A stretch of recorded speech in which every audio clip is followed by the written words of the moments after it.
గాంధీ భవన్లో జగ్గారెడ్డి మాట్లాడుతున్నారు. లైవ్లో చూద్దాం. ప్రేరేపించి వాళ్ళు సంపుకునే ఒక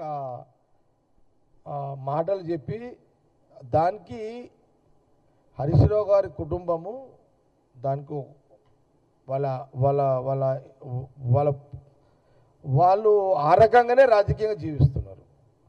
రెచ్చగొట్టి అవతలోడు ఆత్మహత్య చేసుకునే మాటలు మాట్లాడి రెచ్చగొట్టే స్వభావం హరీష్ రావు యొక్క కుటుంబం.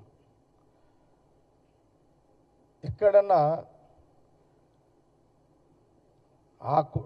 ఇంత పెద్ద తెలంగాణ రాష్ట్రం వచ్చినాక అది అవసరం లేదు, కానీ వాళ్ళ బ్యాక్గ్రౌండ్ ఉంది చెప్తున్నా. కాంగ్రెస్ గవర్నమెంట్ ఉమ్మడి రాష్ట్రంలో ఆ రోజు అందరము కాంగ్రెస్ వాళ్ళు కానీ ఇంకా ఎనీ పార్టీ కానీ అప్పుడు రేవంత్ రెడ్డి కూడా ఉన్నాడు ఫీల్డ్లో. మరి ఎక్కడన్నా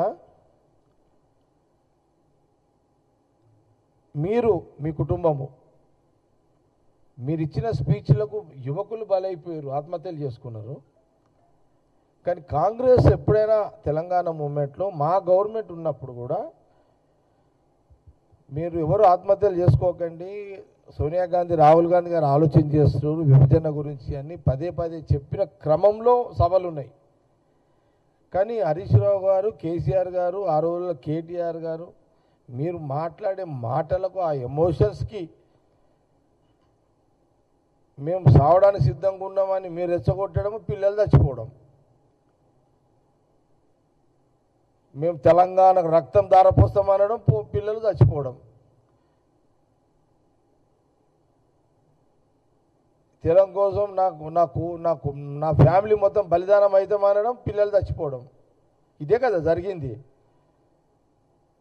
మీ స్పీచ్లకు తెలంగాణ యువకులు చచ్చిపోయారు, కానీ మీ కుటుంబంలో కొడుకు కానీ బామ్మర్ది కానీ లేకపోతే మేనలు